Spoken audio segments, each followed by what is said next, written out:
Itong pagsugod sa Kwaresma, ang pagpuasa usa sa tulo ka mga balansayon sa atong relihiyon.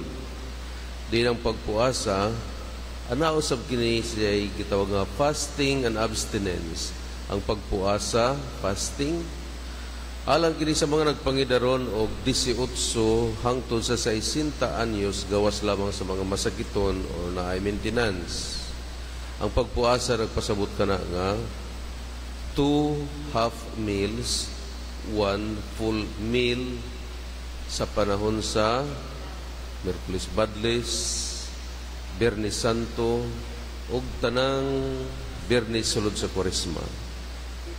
Apan adunay abstinence, ang paglikay sa mga pagkaon nga kasagaran nato gikaon o mga kailibgon.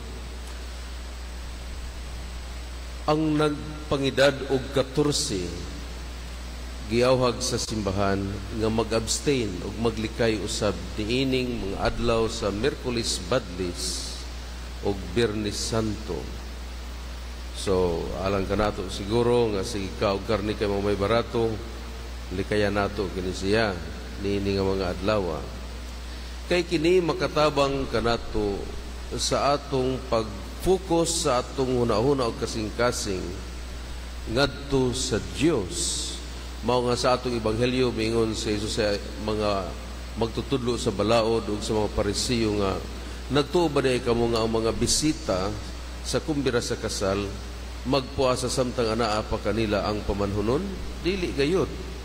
Kay ang mga tinun-an ni Jesus nga kanunay nakig-uban kaniya matag adlaw na minaw kaniya ug naglantaw kang Hesus at tanan mga senses nila napunting kang Hesus mao nga wala nay kinahanglan nga magpuasa pa sila tungod kay nakita na nila ang Dios diha kang Kristo.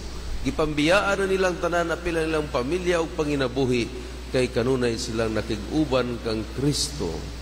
Pero nahitabo gayud nga si Jesus namatay ug nahimulag kanila sa pipila ka adlaw ug sa pagkayab na ni Jesus ngadto sa langit dili na nila makauban physically ang atong Ginoong Hesukristo kundili pinaagi na sa Espiritu Santo diin giawhag ang tanan sa pagsunod kang Kristo. Mao nga ang mga tinun-an ni Jesus nga nahimo na nga mga apostoles hangtod sa kamatayon ila gayud gisundog ang kinabuhi sa atong Ginoong Hesukristo. Diin-ining higayuna ang ilang pagpuasa hinlabihan tungod kay gibiyaan nila dili lamang ilang pamilya og kapanginabuhian apil ang ilang kaugalingon aron ang kabubuton sa Dios ang kinabuhi ni Kristo mo'y anaa kanila. So nindot kayo mga kaigsunan ang pagpuasa not for compliance og dili pud kita musakay nga ninihigayon na mag-diet na gayud ko panahon sa Kwaresma kundili ang pag-abli sa atong kaugalingon aron nga makasulod ang Kristohanong kinabuhi, pag-abli sa atong hunahuna o kasing-kasing aron ang espirituhanon nga kinabuhi mulambo subay sa mga pagtulunan nga gihatag kanato sa atong Ginoong Hesukristo. Diin sa unang pagbasa giawhag kita nga nagtuo ba kamo nga kanang inyong matang sa pagpuasa mao'y makapahimuot ka na ako. Ang tinuod ng pagpuasa, mao nga di ka mo manlupig sa uban, dili ka mo mangilad sa uban, dili ka mo pasakit sa uban.